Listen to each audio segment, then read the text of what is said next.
Top 1 Most Wanted Person sa Bicol at kilalang miyembro ng notorious na Concepcion Criminal Gang huli ng ating mga kasurgaps. Kasanggiahan Festival ng Sorsogon pinatutukan ang seguridad. At pulis sa Rehiyon 5 sa pamumuno ng ating Game Changer General, buo ang suporta sa mga programa ng bagong itinalagang kalihim ng Kagawaran ng Interior at Pamahalaang Lokal na si Secretary Juanito Victor John Vic C. Rimulya. Halina't panoorin ang isa na namang pahina ng Transparent Service ng ating Game Changer General. Ito ang ika-44 na linggo ng Weekline. Mas pinahabang oras muli noong linggo, ika-13 ng Oktubre ang isinagawang bicycle patrol ni Police Brigadier General Dizon at ng iba pa nating kasurugkaps sa mga lansangan ng lungsod ng Legazpi at munisipyo ng Daraga sa Albay. Sinundan nito ng pakikiisa ng ating Game Changer General sa Sagradong Misa na Reverend Father Police Captain Alexander R. Repaso sa Santo Niño Chapel ng Campo Ola. Masipag ding pinagtuunang pansin ni Police Brigadier General Dizon ang mga dokumento sa kanyang opisina kaugnay ng iba't ibang aspeto ng pagpapatupad ng batas sa Rehiyon 5 at mga direktibang kailangan ng agarang aksyon. Kinahapunan hanggang gabi, inikot pa rin ng ating Game Changer General ang lungsod ng Legazpi at munisipyo ng Daraga sa Albay sa pamamagitan ng motorcycle patrol.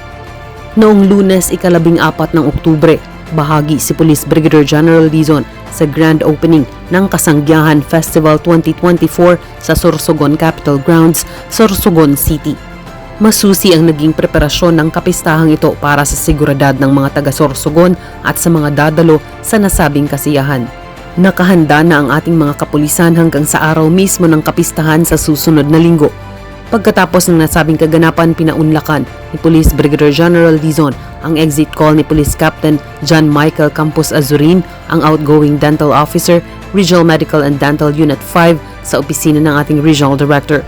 Nagpatuloy ang araw ng ating Game Changer General sa pagiging presiding officer niya sa ginanap na turnover of office ceremony ng Regional Mobile Force Battalion 5 sa RMFB 5 headquarters sa loob ng Campo Ola. At sumunod na kaganapan ay ang PNP Command Conference na dinaluhan ng iba't ibang key officers ng PNP. Kabilang na dito ang mga regional directors virtually, at ito ay pinangunahan ng bagong itinalagang kalihim ng interior at pamahalaang lokal na si Secretary Juanito Victor John Vic C. Rimulya. Buo ang tiwala at suporta ng PNP sa ilalim ng liderato ni Police General Romel Francisco D. Marbil sa bagong kalihim, at kaugnay dito nakahanda ang Pro 5 sa mga programang ipapatupad ni Secretary Rimulya. At siksik man ng mga aktibidad ang buong araw ng ating Game Changer General, nagsagawa pa rin ito ng motorcycle patrol kinagabihan. Samantala noong Martes, ika-15 ng Oktubre, pagkatapos ng maagang bicycle patrol, kaisa si Police Brigadier General Dizon sa ginanap na preliminary meeting kaugnay ng May 2025 national and local elections, kasama ng iba pang law enforcement agencies sa opisina ng Regional Election Director, Comelec Office 5, Rawis, Legazpi City, Albay.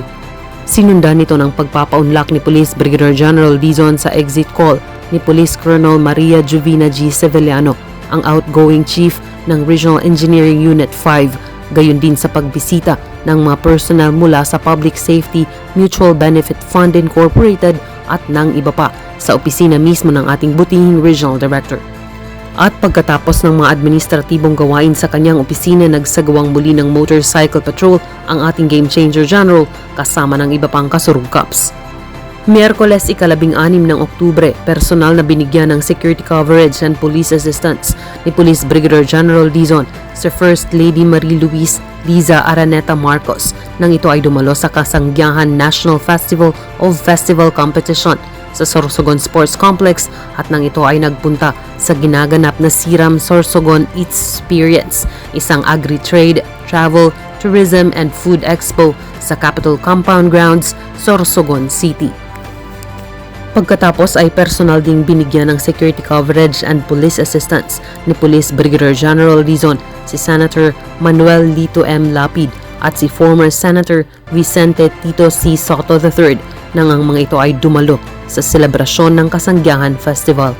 At noong ika-17 ng Oktubre, Huwebes, maaga ding naghanda ang ating Game Changer General para sa security coverage and police assistance kay Deputy House Speaker Camille Lydia A. Villar at kay DPWH Secretary Manuel Bunoan, lalo na nang dumating ang ating Pangulo ng Bansa na si Pangulong Ferdinand R. Marcos Jr.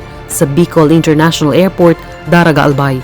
Pagkatapos ng maagang kaganapan, nagpatuloy ang serbisyo ng ating Game Changer General sa iba pa niyang tungkulin, kabilang na ang pakikiharap niya sa mga pumupunta ng kanyang tanggapan, kagaya na lamang ni Attorney Blue Terobloy, sa exit call ni Police Major Francis C. Camo, ang outgoing OIC ng Regional Explosive and K9 Unit 5, at sa courtesy call ni Police Major Jude G. Nicolasora, ang incoming chief ng Regional Explosive and K9 Unit 5.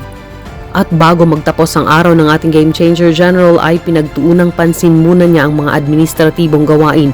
Sinundan ito ng kanyang palagiang motorcycle patrol kasama ng ating mga masisipag na kasurugkaps motorcycle patrollers. Ika-18 ng Oktubre, Biyernes, pagkatapos na maagang pagpapatrolya, malugod ang naging pagtanggap ng ating Game Changer General sa naging pagbisita nila Retired Police Brigadier General Virgel Bumbita at Retired Police Colonel Nicolas M. Gregorio. Ito ay kaugnay ng patuloy na pakikipag-ugnayan ng ating Game Changer General sa ating mga retiradong PNP officers na silang mga nagiging katuwang din natin sa iba pang aspeto ng pagpapatupad ng batas sa komunidad.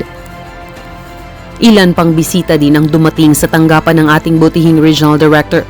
Kabilang dito ang key officials of Gold Travelers Corporation at si Mr. Juscoro C. Erlain Jr., ang Regional Governor, Professional Criminologists Association of the Philippines Incorporated 5. Ang mga ito ay kaugnay ng kanilang mga kailangang koordinasyon sa Police Region 5. Kinahapunan isang motorcycle patrol muli ang isinagawa ng ating Game Changer General para sa mas pinagtibay na police visibility, lalo na sa mga matataong oras upang tiyakin ang ligtas na komunidad para sa lahat.